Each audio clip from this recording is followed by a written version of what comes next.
Jovens no Além, de Francisco Cândido Xavier. Prefácio. Amigo leitor, para nós, efetivamente, não existem na Terra jovens ou velhos. Em qualquer parte, encontramos companheiros de trabalho e de experiência, nos mais diversos marcos de tempo.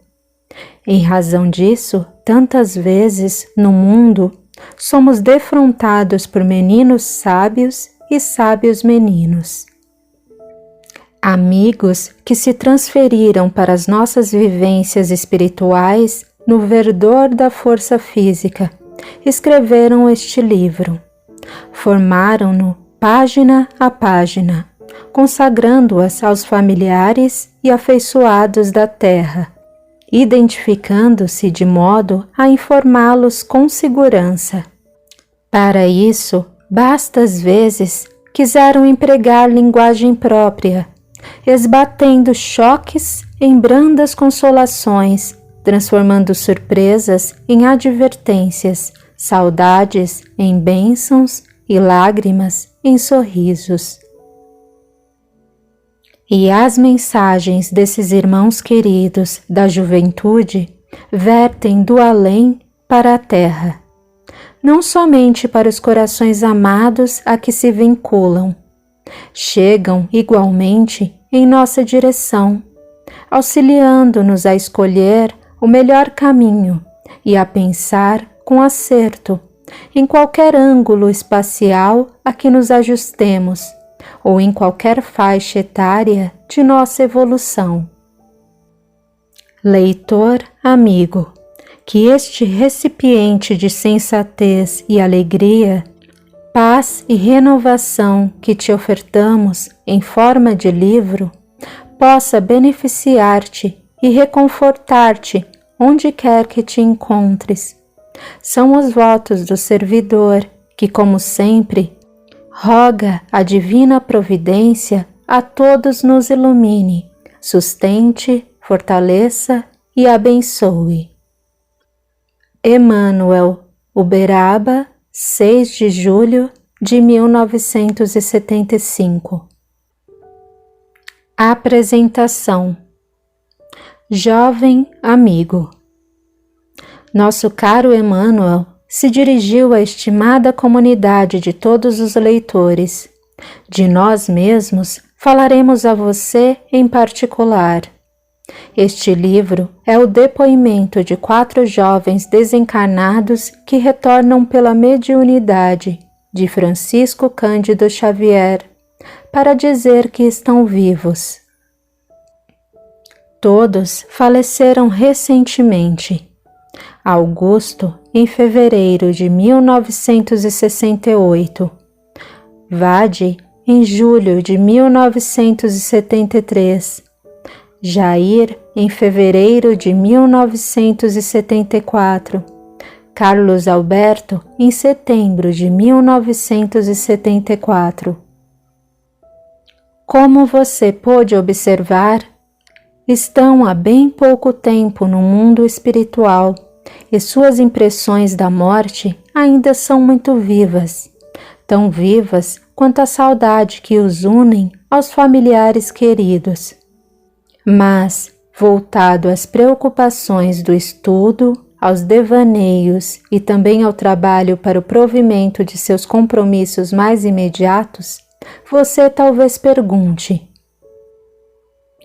a quem vem essa ideia de lhe apresentarmos jovens que já deixaram este mundo? Já não bastam as nossas próprias lutas na terra? Não será melhor deixar que os mortos cuidem dos mortos? Por que macular o seu natural entusiasmo de jovem, os seus dias muitas vezes despreocupados, com informações de outra vida tão distante e impalpável? A resposta não é difícil. Ocorre que os jovens que voltaram do além não estão mortos. Vivem e têm ideias e sugestões a trocar com você da terra. A saudade dos familiares queridos os fez voltar para o papo informal com os pais, através da mediunidade abençoada de Chico Xavier. E além do reencontro dos entes queridos, preocuparam-se eles em transmitir na sua linguagem clara e sem rodeios as suas impressões sobre a morte, que na verdade não existe. Mais do que a transmissão de sensações de como chegaram ao lado de lá, sentimos neles o anseio de dizer a você que as responsabilidades do jovem não podem ser esquecidas, em função de sonhos temporários, que enfrentaram lá no outro lado da vida a necessidade do trabalho, do estudo e da revisão de muitos conceitos à luz de uma compreensão mais ampla. Por isso, meu amigo, é que nós o colocamos frente a frente com os seus companheiros do além. Têm eles muito a dizer.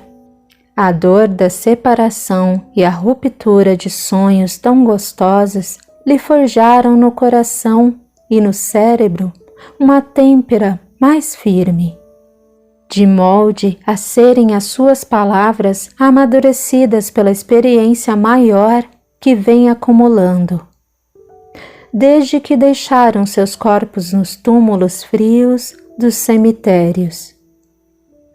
Ouça-os e medite.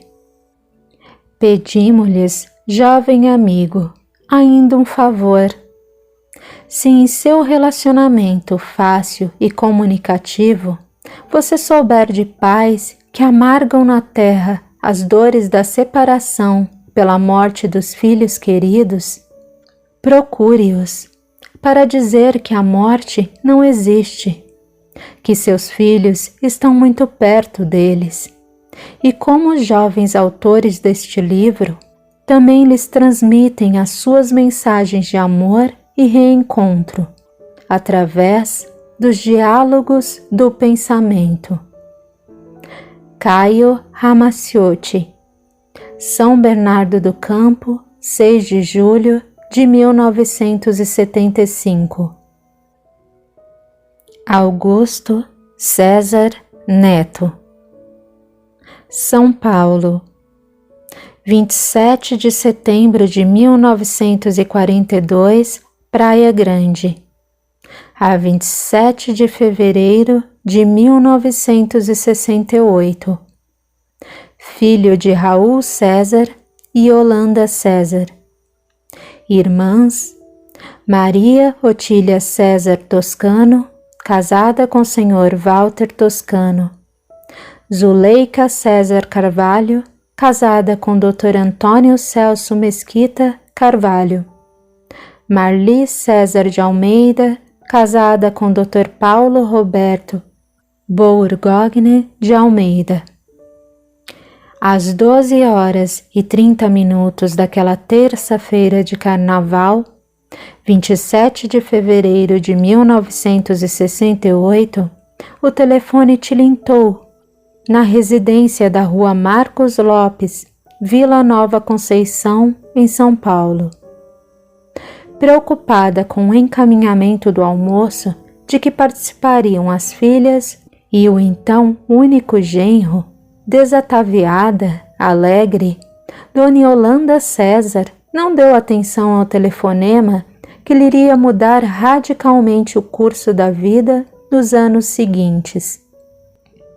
O genro, Walter Toscano, atendeu a ligação de Santos e, convocando de imediato Dona Yolanda, alegando outros motivos paliativos, para lá se dirigiram. Augusto, naquela manhã, bem cedo, junto de amigos, partira para a Praia Grande, com a promessa de retornar pouco depois das 13h, quem sabe, para o almoço. Alto, forte, atleta de formação, habituado aos exaustivos exercícios físicos, comedido, jamais se suporia que, afogado nas águas da Praia Grande, naquela manhã cálida de fevereiro, iria deixar o nosso mundo, em viagem para a vida espiritual, transpondo as gélidas barreiras da morte. Chegando à Santa Casa de Santos, Dona Yolanda, que esperava encontrar, em sua cândida ingenuidade de mãe, o filho recebendo socorros pelo pretenso acidente de automóvel, em versão conciliatória elaborada pelo genro, teve à vista outro quadro. O rabecão, vindo da Praia Grande, trazia o corpo de Augusto, frio, definitivamente morto. Natural de São Paulo, Augusto César Neto nasceu a 27 de setembro de 1942 e faleceu a 27 de fevereiro de 1968, 5 meses após completar 25 anos. Desde o curso primário, estudou no Liceu Eduardo Prado, bem perto de sua Vila Nova Conceição, onde sempre residiu. Completou os estudos básicos e no próprio liceu formou-se em Química Industrial. Trabalhou até 4 meses antes de sua morte nos laboratórios Squibb, tendo deixado este emprego para dedicar-se com o pai e com o cunhado à extração de areia em sítio localizado na BR-2, atual BR-116, quilômetro 64. Estrada perigosa, motivo de preocupações constantes de parte do pai carinhoso, Sr. Raul César, que encontrou-se em Goiânia no dia do falecimento do filho, ao receber a notícia. Imediatamente associou o infortúnio à movimentada rodovia que liga a capital paulista a Curitiba.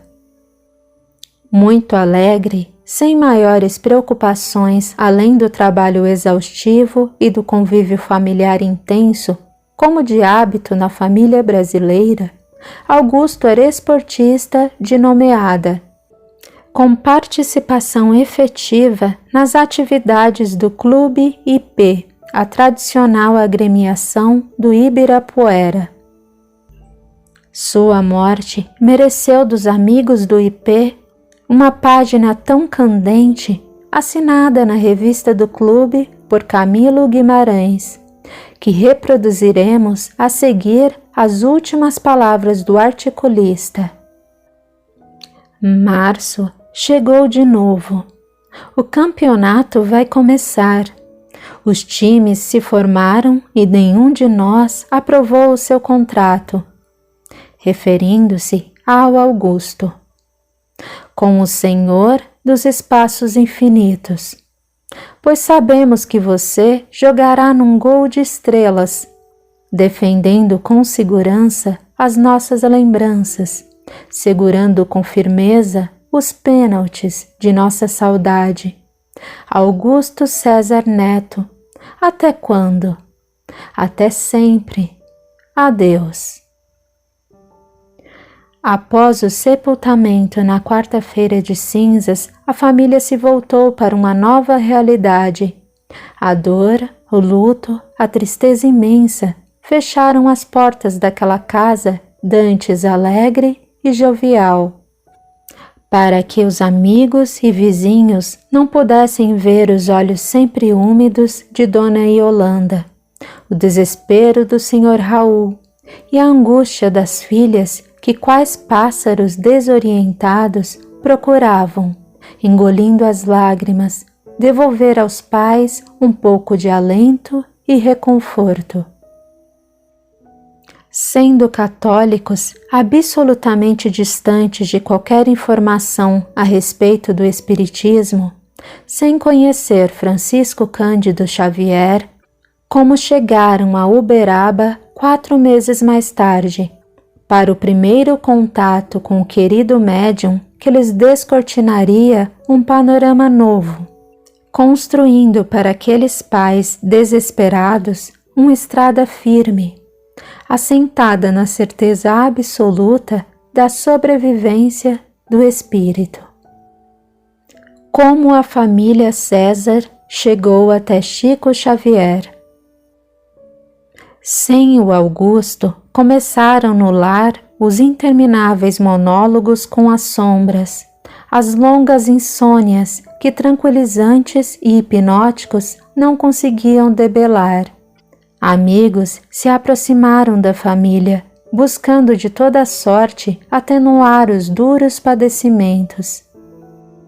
Alguém sugeriu que Dona Yolanda tomasse passes e, com a sua anuência cortês, antes por respeito que por convicção, um pequeno grupo de senhoras do Lar do Amor Cristão, entidade espírita beneficente do Ipiranga, passou a frequentar regularmente a casa, ministrando passes e fazendo preces, que, segundo a mãe do Augusto, nada trouxeram de paz e refazimento, face à atribulação mental tão grande de que se via possuída.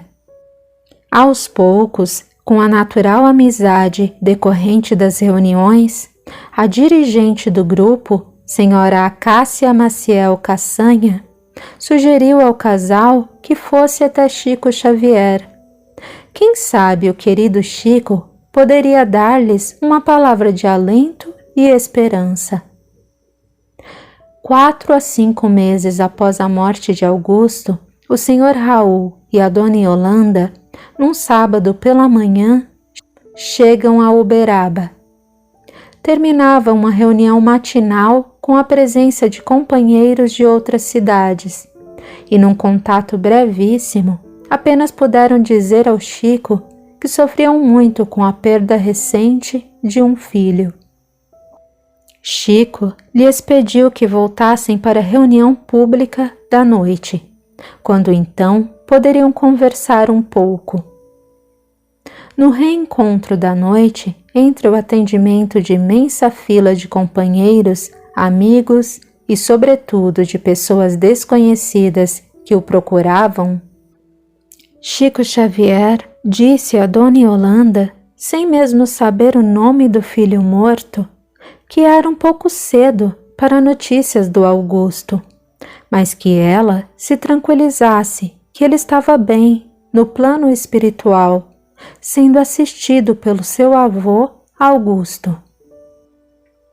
Algo descrente, por que não dizer decepcionada, Dona Yolanda conjecturou consigo mesma que alguém dos presentes teria dito o nome do filho ao Chico, embora não conhecesse e não tivesse conversado com qualquer pessoa presente àquela reunião. Mas, apesar da descrença, não escondia sua curiosidade.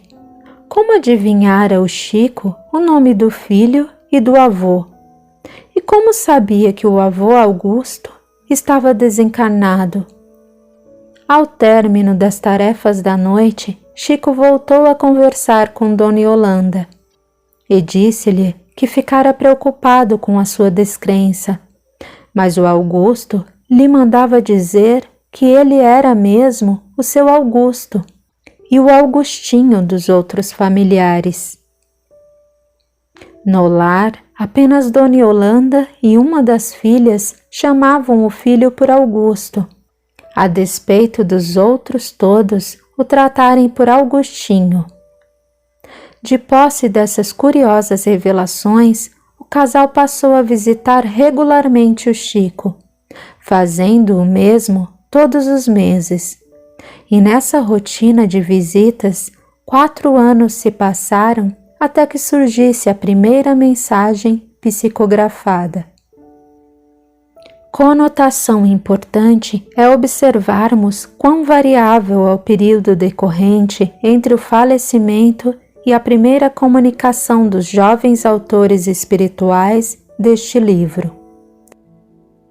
Augusto o fez após 4 anos, Carlos Alberto após 4 meses, Jair, presente, 42 dias depois, Vadezinho ao cabo de 6 meses. Ensinam-nos os espíritos que não é fácil a comunicação conosco após a morte, antes que fatores vários sejam superados. Compreende-se que, despojado do corpo físico, retornando o espírito ao convívio direto dos entes queridos, pode desesperar-se por encontrar condições que o preocupem, sem que possa atuar diretamente no grupo familiar pelas limitações impostas com a ausência do corpo material. Devemos também considerar que muitas vezes o espírito desencarnado passa no além por um período de recuperação mais ou menos longo, que nós devemos respeitar, e mais do que isso, abreviar com nossas preces e pensamentos construtivos, evitando levar até eles o nosso desespero e o nosso sofrimento, pois os entes queridos permanecem ligados conosco após a morte, como se entre nós e eles existisse indestrutível cordão umbilical, de modo que choram, sorriem, sofrem ou permanecem felizes, conforme o nosso próprio estado de espírito. Passemos as mensagens do Augusto, escritas aos pais pela psicografia do Chico. Primeira mensagem, janeiro de 1974. Querida mamãe, aquele abraço e aquela prece de sempre a Jesus por sua fortaleza e paciência. Seu coração pede uma palavra e me arranca, na medida do possível, para trazer ao seu carinho aquele alô de todos os tempos, enviando a você e a meu pai, com as meninas e o nosso pessoal, o beijo de sempre.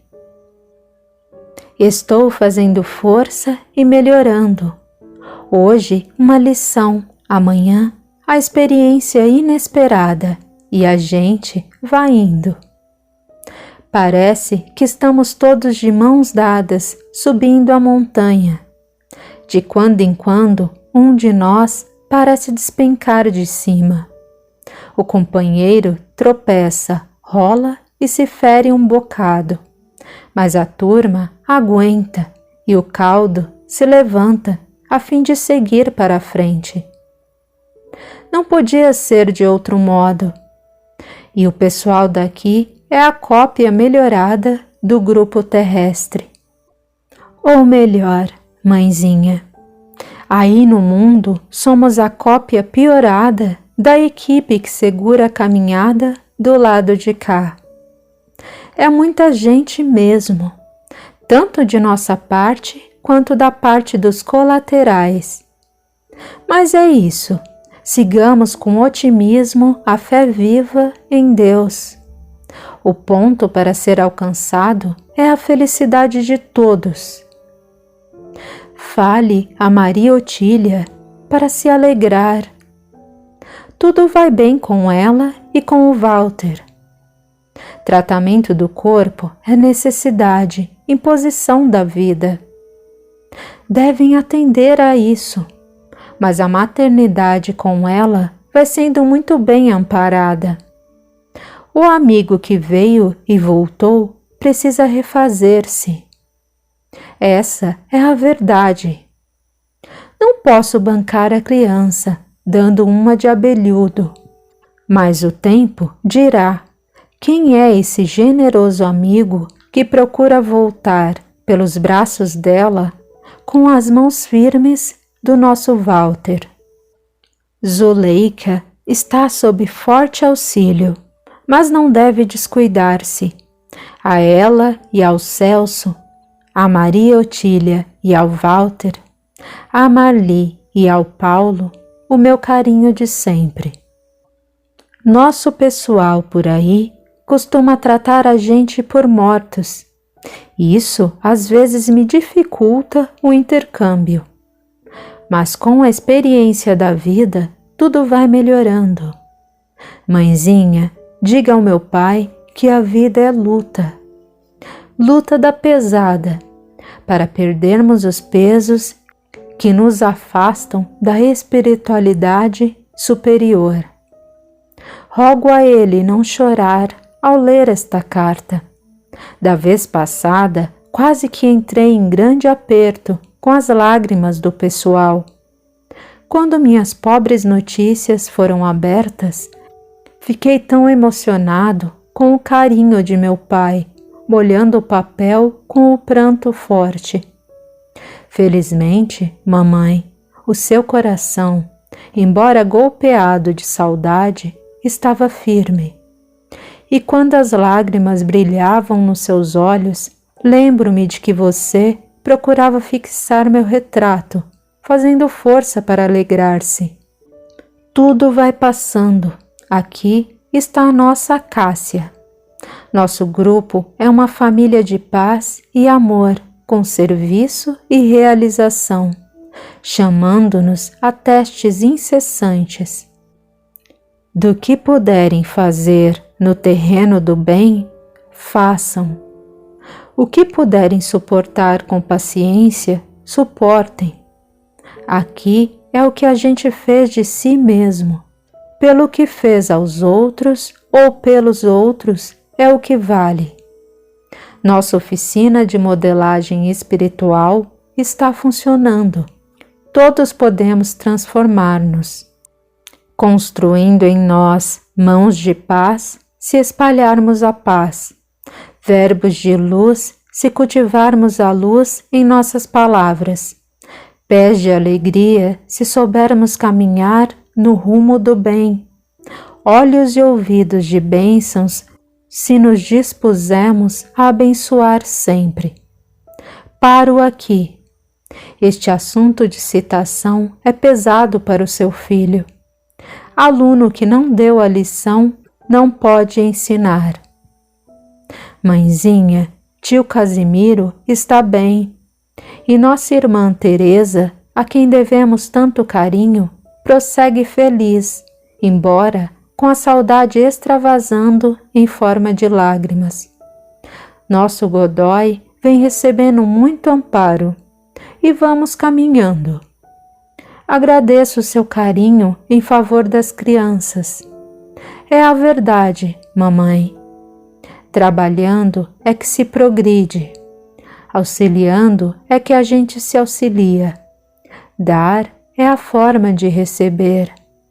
E receber sempre mais. Quem diz aqui que o relógio não existe de nosso lado?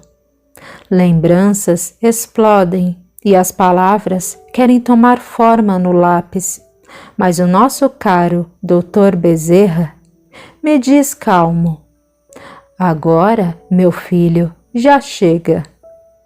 Não devo internar-me em nossos assuntos, mas termino, mãezinha, pedindo sua serenidade e paciência. Sua saúde melhorará cada vez mais com a sua calma crescendo e com a sua compreensão avançando para cima. Creia em nossa união de todos os dias e abrace este rapaz que o seu carinho colocou neste mundo. Não é o melhor, mas é seu.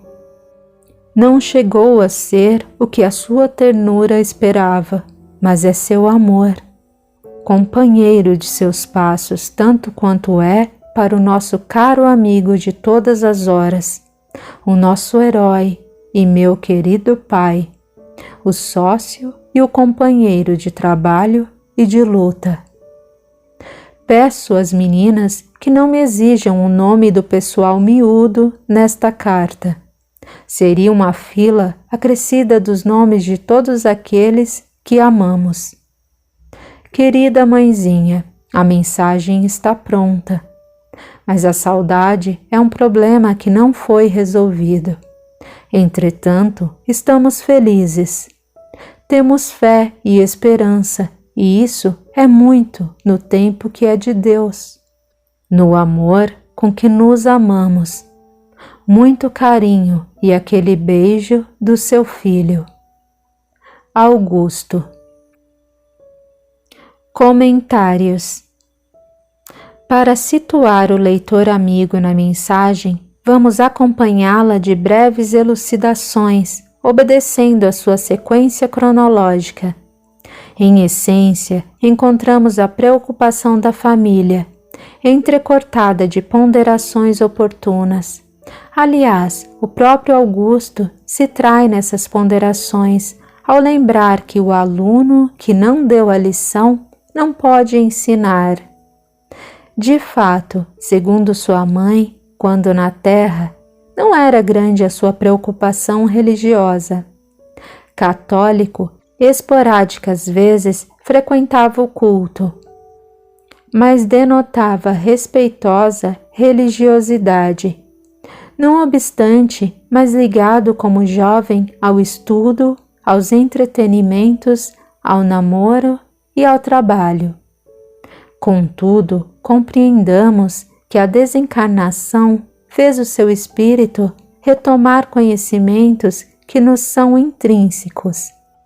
Por termos vivido na Terra em outras reencarnações no passado, acumulando experiências definitivamente gravadas em nossos arquivos mentais.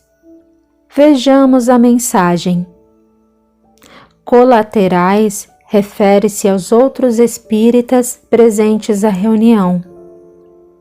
Maria Otília, sua irmã Maria Otília César Toscano, esposa de Walter Toscano, citado a seguir.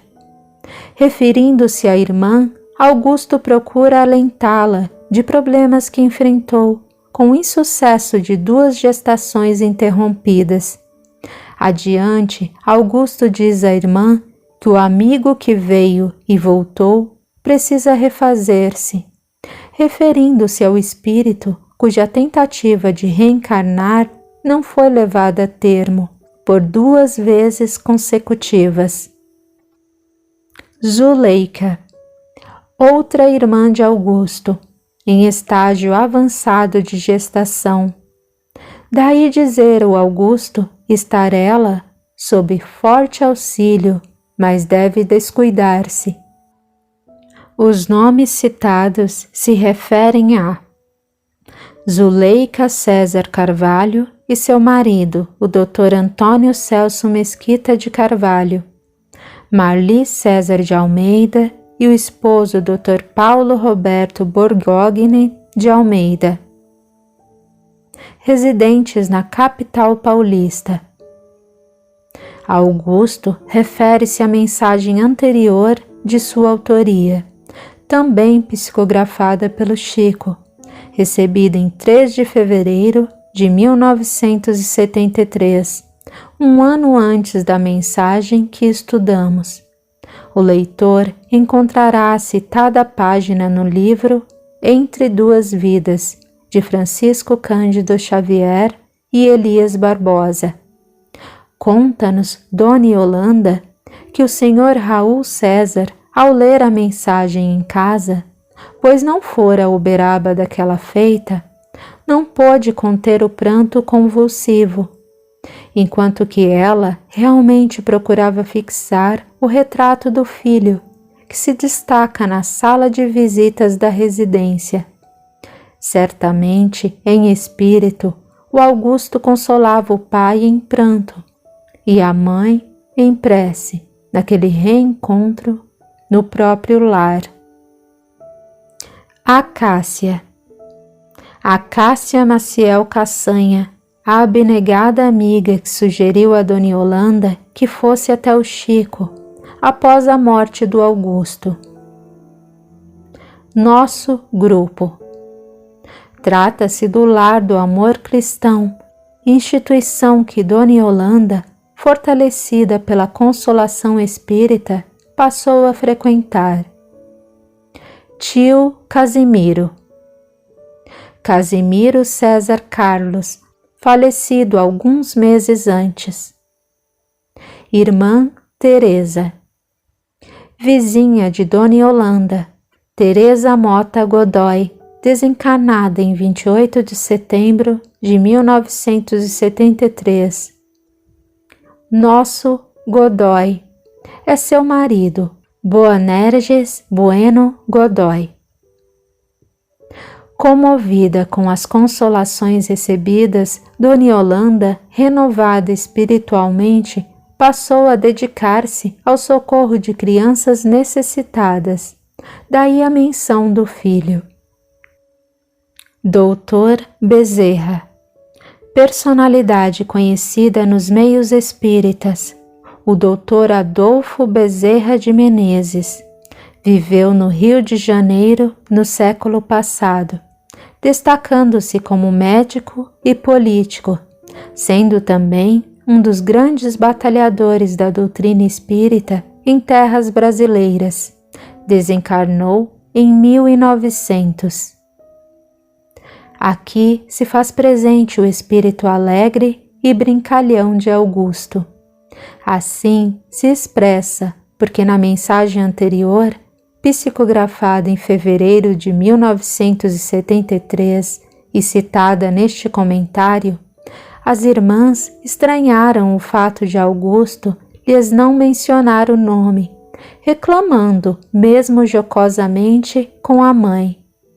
O jovem ouviu-lhes do outro lado a observação e na presente mensagem nomeou-as a todas, bem como aos maridos, mas pediu-lhes que não exigissem também o nome dos sobrinhos. Segunda mensagem, 2 de novembro de 1974. Querida mamãe, é a hora de começar a nossa conversa falando em Deus. Não se pode mudar uma entrada assim tão clara e tão boa. Repito, Deus nos proteja. Sou eu mesmo, seu Augusto. Para servir só? Não, para dizer que amo você, mãezinha, cada vez mais. Gostei de sua decisão. Acabar com os impedimentos e aparecer por aqui, de modo a termos a ideia de que a gente melhora na comunicação. E só a ideia, porque união mesmo é em qualquer lugar. Nossa vila é aquele negócio de amizade e beleza. Todos irmanados, quase que pensando com uma cabeça só. Mas hoje é um dia triste para quem coloca a imagem da morte na frente da vida. E tanta lágrima nessa fronteira que se exprime por passagem de um estado a outro, que fiquei contente de pintar nesta sala para aquele abraço. É isso aí. Problemas não faltam. Perguntas sobram.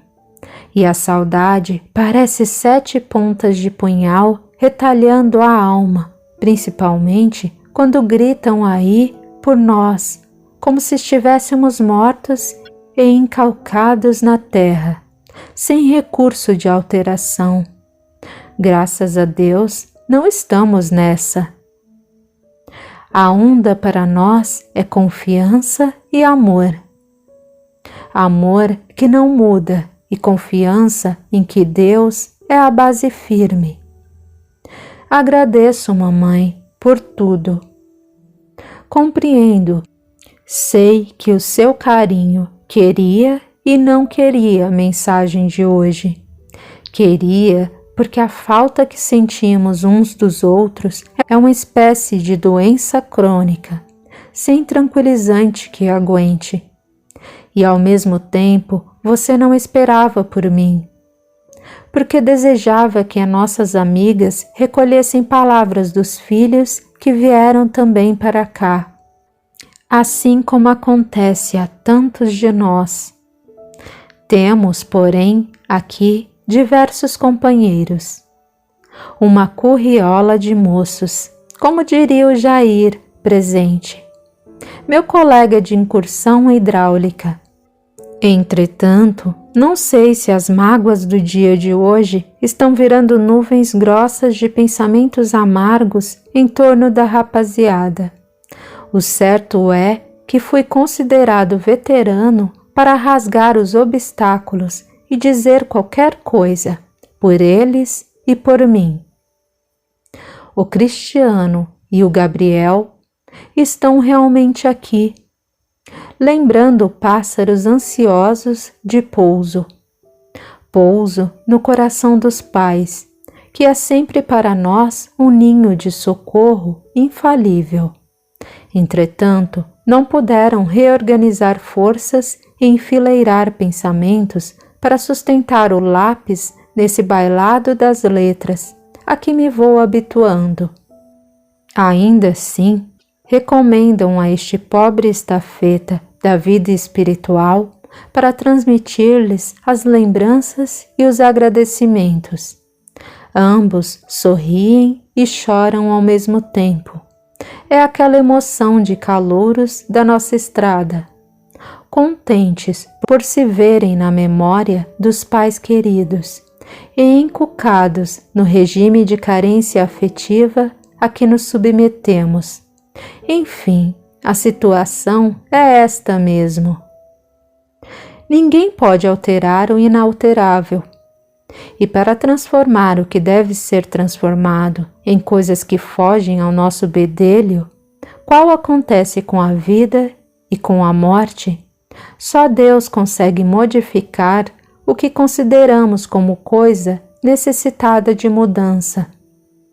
Querer estar aí com todos a qualquer hora e ligar para vocês como quem toca telefones e campainhas, a gente quer mesmo.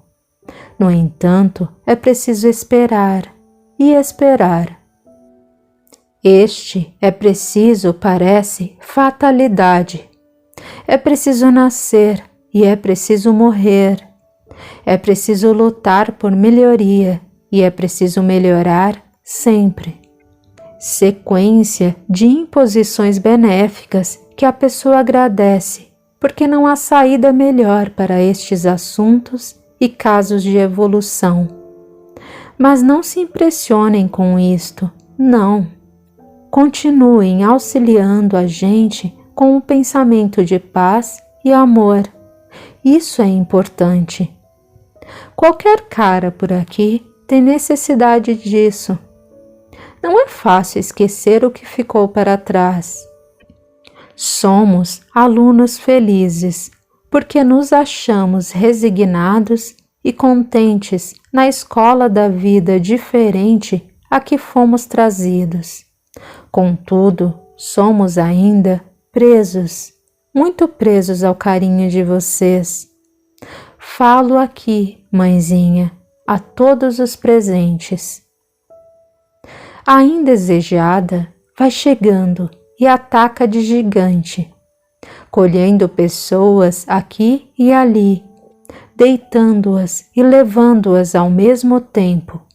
A gente entra à força na ideia de que está fazendo striptease. É aquele clamor de arrasar igualmente a qualquer um. Depois dessa operação obrigatória e que a criatura é deslocada em definitivo do seu próprio encaixe, começa a luta maior pela adaptação.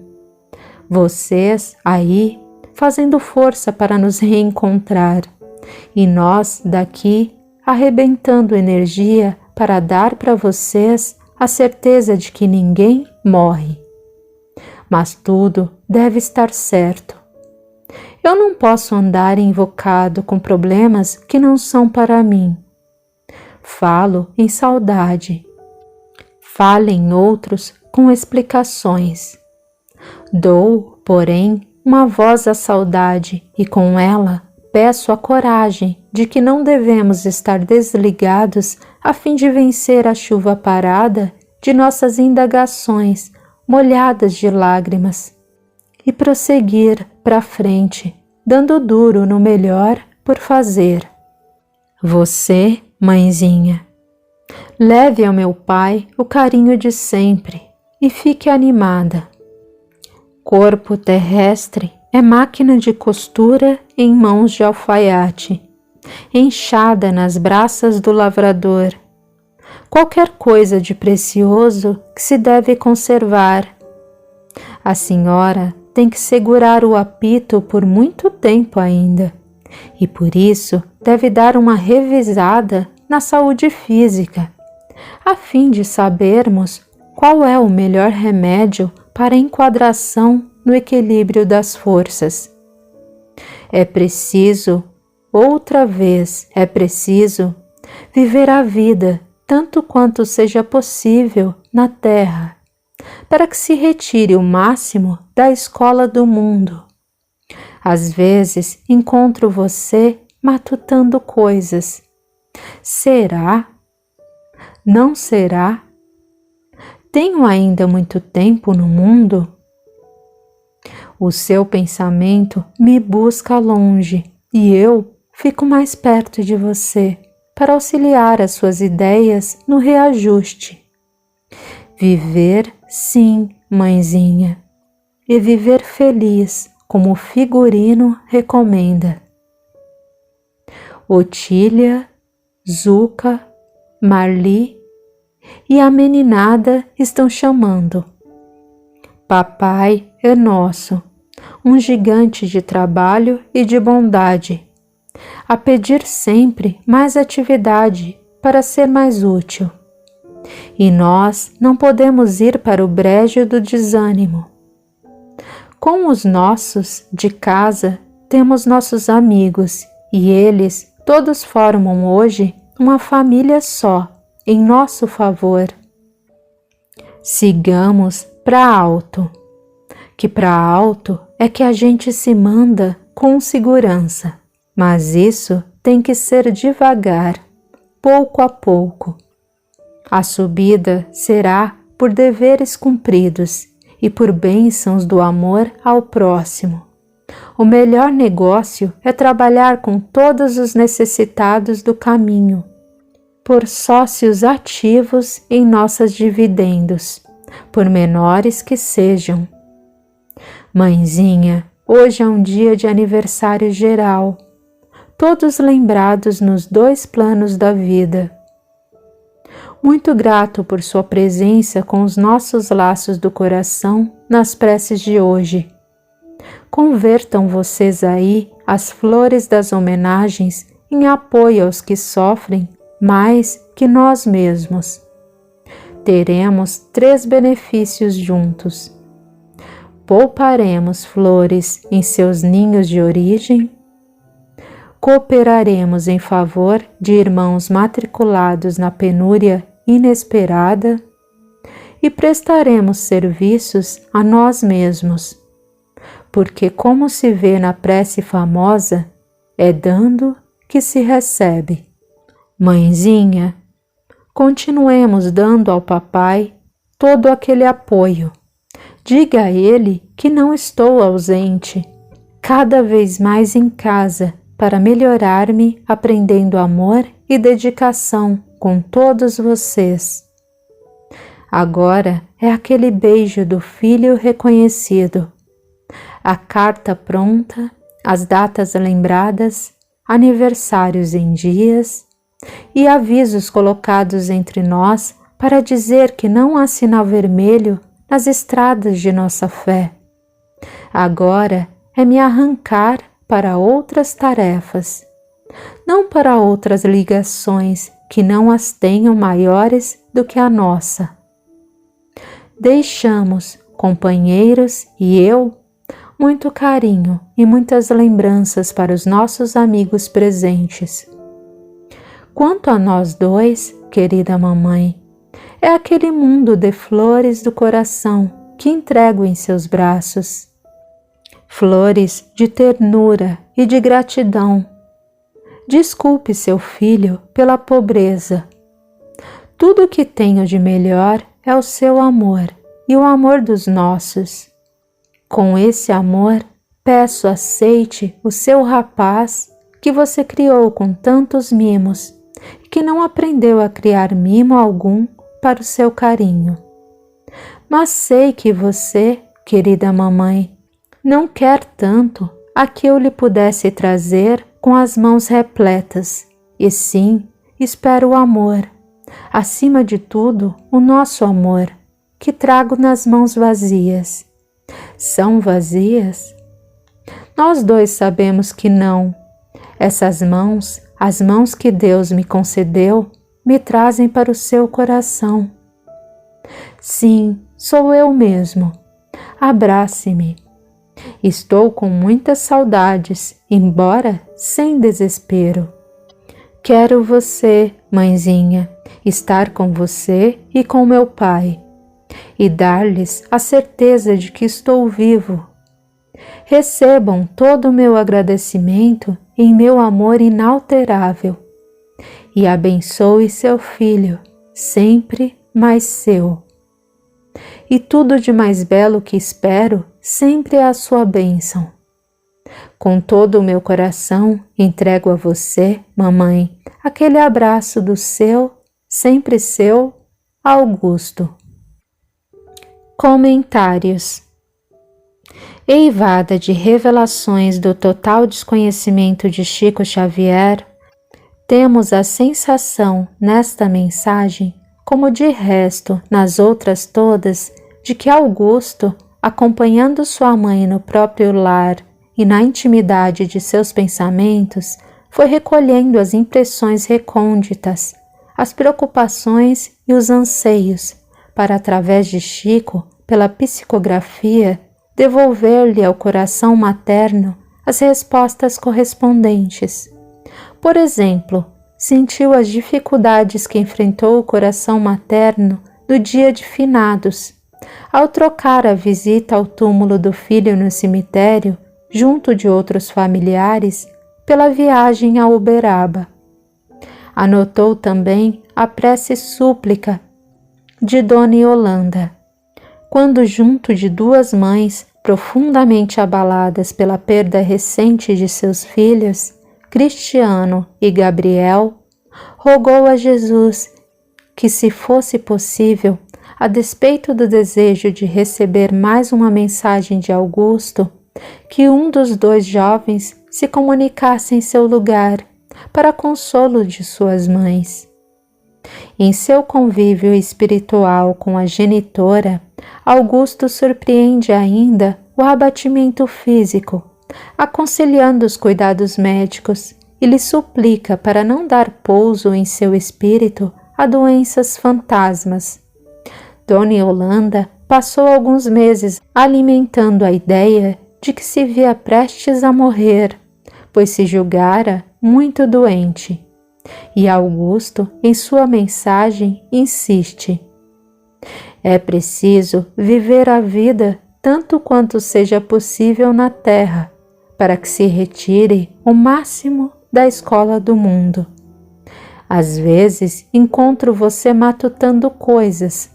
Será? Não será? Tenho ainda muito mais tempo no mundo? Outros elementos recolhemos a mensagem de Augusto e que anotaremos por ordem de aparecimento no texto. 1. Ver comentário acima. 2. Nossa Vila, Vila Nova Conceição, bairro da capital paulista, onde Augusto sempre residiu. 3. Refere-se ao desejo de Dona Yolanda, de todo contraditório em seu espírito pela saudade do filho, de ceder a vez, se o pudesse fazer, às outras mães presentes, como já comentamos. 4. Jair presente. Um dos jovens autores deste livro, presente à reunião ora considerada, colega de Augusto de incursão hidráulica, porque ambos morreram afogados. 5. Cristiano e o Gabriel. Cristiano Ricardo Vilaça Lopes, filho de Joaquim Coelho Lopes e Lenira Vilaça Lopes, residentes em São Paulo, faleceu em acidente de automóvel na estrada Curitiba-Ponta Grossa, com 14 anos apenas, no dia 10 de janeiro de 1974. Gabriel Casimiro Espejo, 25 anos, filho de Gabriel Espejo Martínez e de Irene Casimiro Espejo Martínez, residentes em Campinas. Desencarnou com meningite em 27 de junho de 1974. As mães desses jovens estavam presentes à reunião em Uberaba, quando a psicografia desta mensagem. 6. A indesejada, a morte. 7. Conselhos de Augusto a Dona Yolanda, a respeito de sua saúde. 8. Como no item 7, ver nossos comentários iniciais neste capítulo. 9. Zuca, apelido íntimo de Zuleika, irmã de Augusto, pouco conhecido fora círculos domésticos. 10. Oração de São Francisco. Augusto refere-se à passagem de aniversário de nascimento a 27 de setembro, pouco mais de um mês antes da psicografia desta mensagem. Terceira mensagem, 11 de fevereiro de 1975. Obrigado, mamãe. Seu filho está igualmente em prece por sua felicidade. A saudade agora é uma oração de esperança, e a esperança é um caminho de amor. Ao trilhar essa estrada bendita de reencontro, você me aparece constantemente em tudo que vejo de mais belo.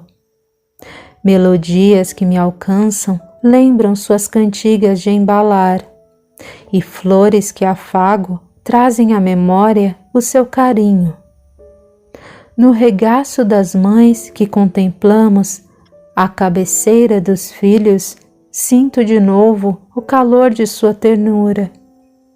E nas crianças que nos sorriem, revejo o meu próprio retrato, quando chegava em casa, depois da fuga para os brinquedos, e você me abraçava, perguntando aflita e surpreendida: onde estava você, meu filho?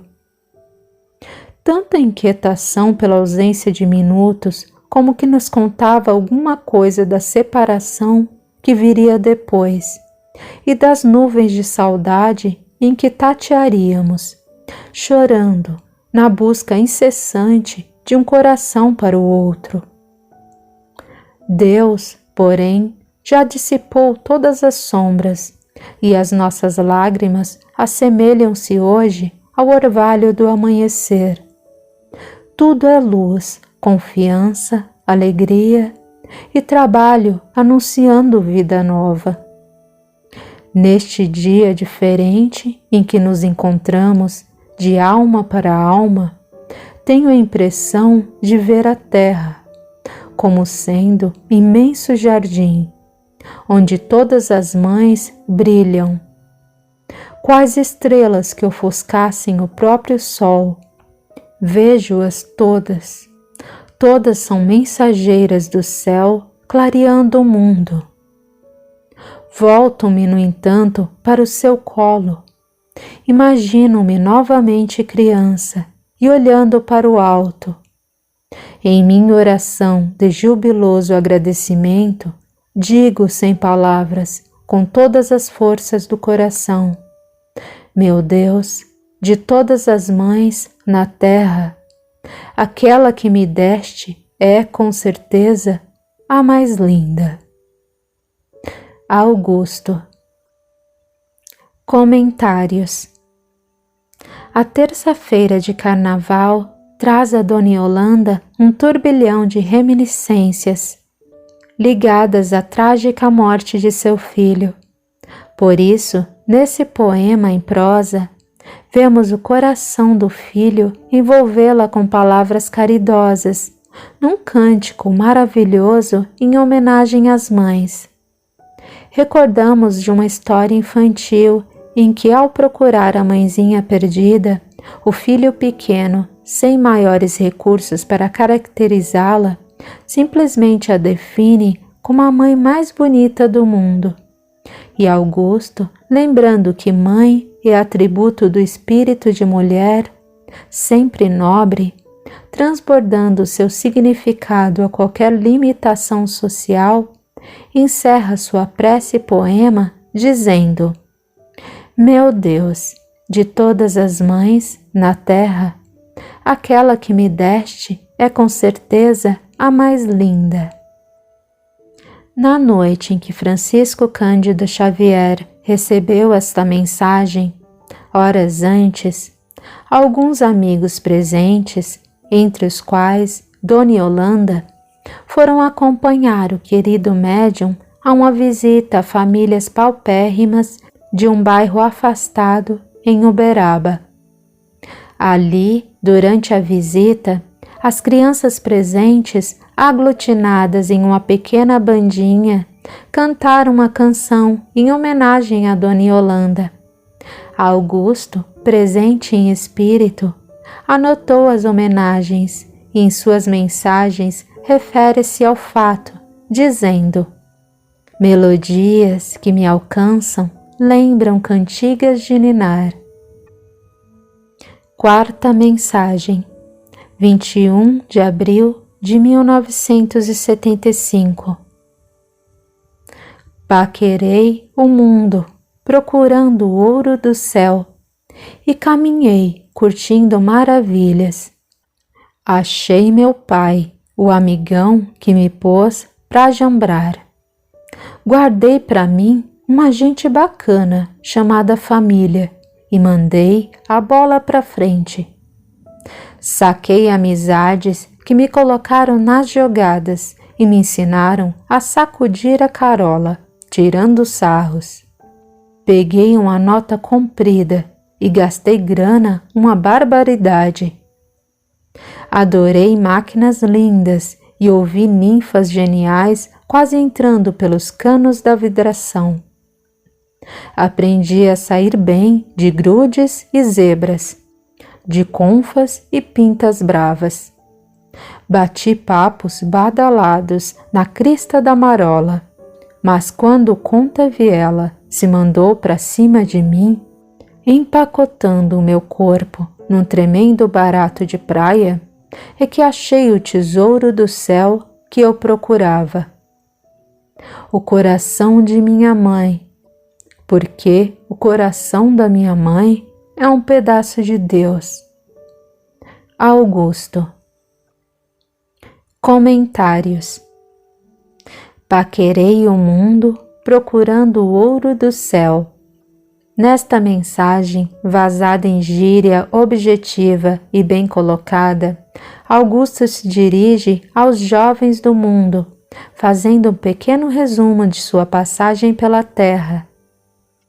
Nascido em berço de paz, recebendo dos pais o carinho e apoio de um lar bem estruturado, sem maiores problemas com o dinheiro, viveu muito bem em toda a extensão do termo.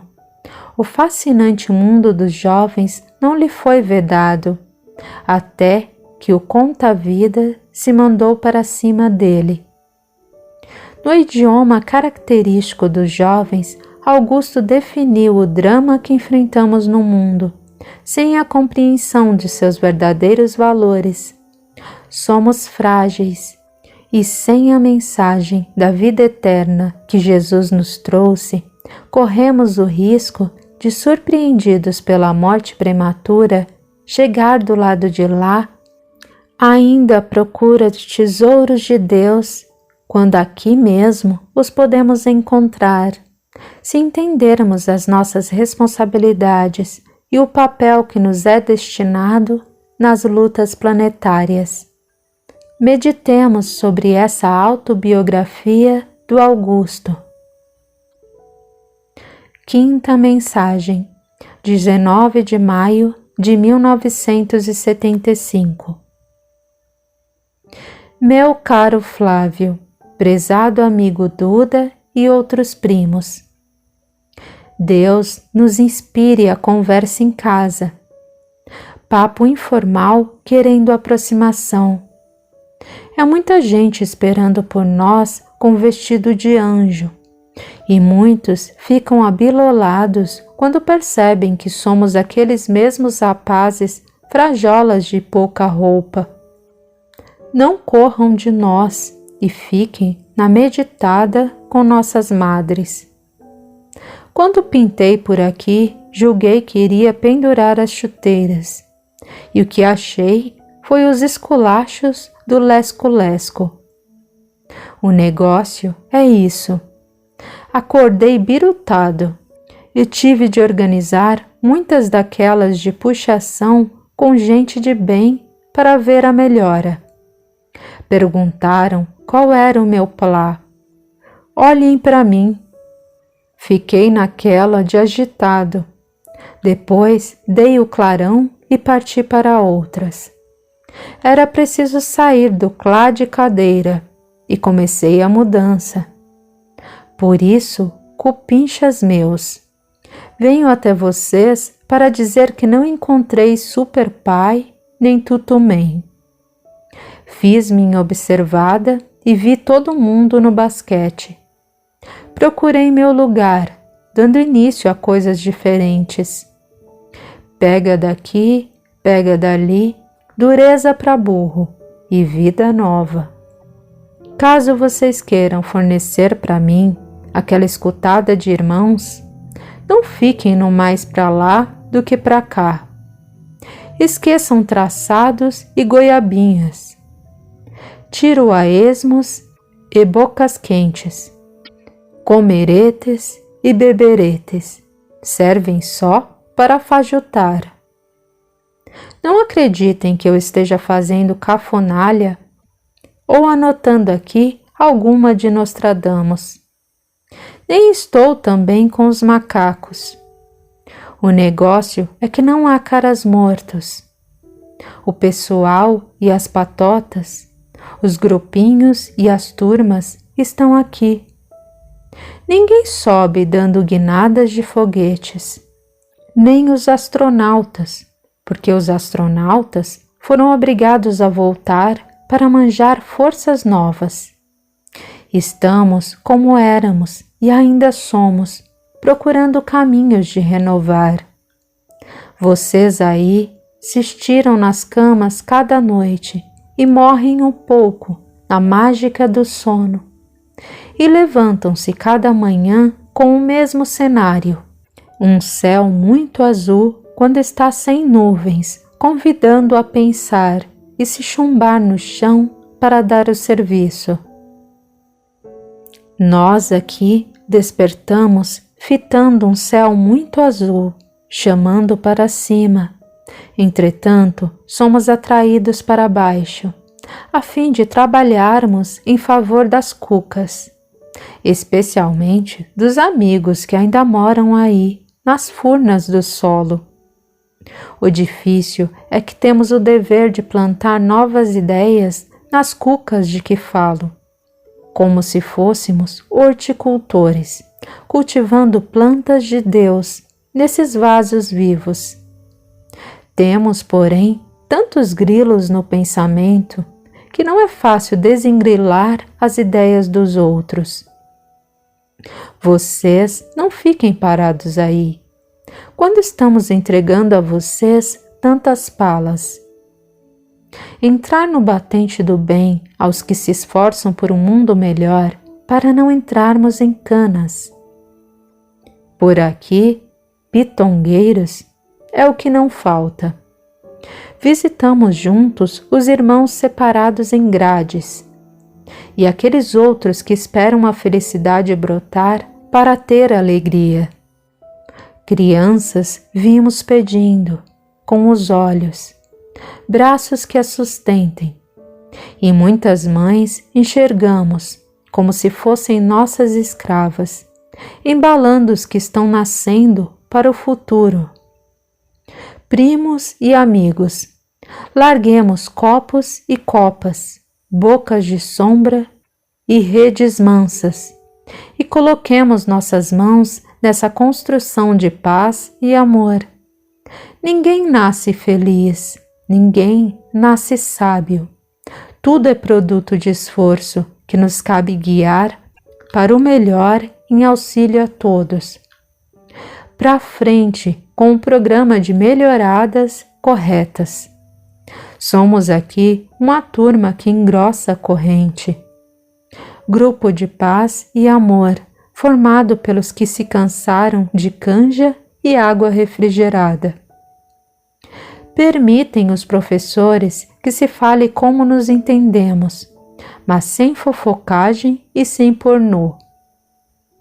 Inventamos canais de comunicação para alcançar vocês e estamos contentes, porque muitos companheiros estão ouvindo. Quando possível, façamos força para aderir. Compreendemos vocês. Não somos realmente os filhinhos desmamados, lembrando chupeta. Olhem aí, porém, porque continuamos e devemos continuar filhos de Deus, nas obras de Deus com nossos pais e com nossas mães. Ponham freios nas fantasias e procuremos agarrar a enxada do bem a todos e com todos. É muito a conversar e o tempo está dividido. Acabou-se a parcela que dispunha e preciso pintar noutras bandas. Agradeço a minha mãe ter trazido vocês. É verdade, ela aguenta as pontas com vocês aí, carreando com alegria os corações amigos para as nossas preces. E o servidor, ainda muito fraco que sou, busco usar o sarrafo e quebrar os galhos, boa vontade só. Aquele beijo para a mamãe, o meu pedaço de bom caminho para a vida superior. E para vocês todos, tchau, até outra vista. Fiquem com Deus, que tenho outros encontros na paróquia. Muito reconhecido, o primo pobre e o filho rico. Augusto. Comentários. 1. Flavão. Flávio Rota, primo de Augusto. Duda é o Eduardo Trindade Ferreira, amigo do Flavão. Ambos foram levados a Uberaba pela dona Yolanda, no sentido de buscar para eles uma orientação espiritual, a propósito dos problemas que vêm enfrentando. 2. Visitamos juntos os irmãos separados em grades. Na tarde que precedemos o recebimento da mensagem, Chico Xavier e algumas famílias presentes, incluindo o Flavão e o Duda, foram visitar os presos da cadeia de Uberaba. Visita que, próximo ao Dia das Mães, o querido Chico faz de rotina aos presidiários da cidade, numa embaixada de luzes em homenagem às suas mães anônimas, muitas certamente já desencarnadas. 3. Este parágrafo todo se destina a Flavão, que por várias vezes se dispôs a deixar o lar. Augusto o adverte de suas responsabilidades de filho. A par desses elementos de revelação em que podemos identificar a pureza da mensagem transmitida pelo Chico, com a citação do apelido dos jovens, sem que dele tivesse conhecimento, encontramos alguns esclarecimentos a ambos em particular, e aos jovens que, de modo geral, se envolvem nas ilusões da terra, buscando o esquecimento de suas responsabilidades no álcool, no tóxico, no jogo e na ociosidade. Embora vamos encontrar a gíria como recurso de linguagem mais comum no outro autor espiritual do livro, Jair presente, nesta página do Augusto Vemo-lo dirigir-se ao primo Flavão e ao Duda em identificação precisa com a linguagem destes jovens. Dona Yolanda disse-nos mesmo que não era hábito do Augusto prender-se às palavras e expressões aqui arroladas, sendo sua gíria mais suave e identificável com a mensagem anterior, a que denominou pedaços de Deus. Ocorre que Flavão e o Duda, bem como seus companheiros, se mostraram bem familiares com o linguajar do Augusto, que em esforço de comunicação buscou sintonizar-se na faixa de compreensão dos jovens ali presentes. Aliás, é o próprio autor espiritual que nos diz quase ao término da mensagem, para justificar suas palavras: inventamos canais de comunicação para alcançar vocês e estamos contentes, porque muitos companheiros estão ouvindo. Mencionemos também conceitos expostos nesta mensagem, exemplos objetivos de como é encarada a vida no plano espiritual. Assim, na sua simplicidade de expressão, Augusto diz que julgou que iria pendurar as chuteiras quando pintou por lá, mas encontrou muito trabalho. Mais adiante, afirma que, sem querer dar uma de Nostradamus, o negócio é que não há caras mortos. Nostradamus, Miguel de Notre Dame, ocultista francês do século XVI. Cremos que do corpo da mensagem uma pérola de expressão merece ser separada pela profundidade de seu significado. É quando Augusto diz: nós aqui despertamos fitando o céu muito mais azul, chamando para cima. Entretanto, somos atraídos para baixo, a fim de trabalharmos em favor das cucas, especialmente dos amigos que ainda moram aí, nas furnas do solo. Como vemos, o amor liga definitivamente as criaturas e dessa lei divina não nos podemos afastar. Quantos espíritos sublimados descem à terra para redimir almas queridas, ainda presas aos charcos do mundo? É o amor eterno, unindo-nos uns aos outros na sustentação recíproca das forças espirituais. Ao encerramento da mensagem, Augusto diz: muito reconhecido o primo pobre e o filho rico. Primo pobre entendemos por não estar mais na terra, na abençoada oportunidade de abraçar as lutas redentoras no mundo, e filho rico por ter recebido de Deus o tesouro que sua mãe representa em amor e abnegação.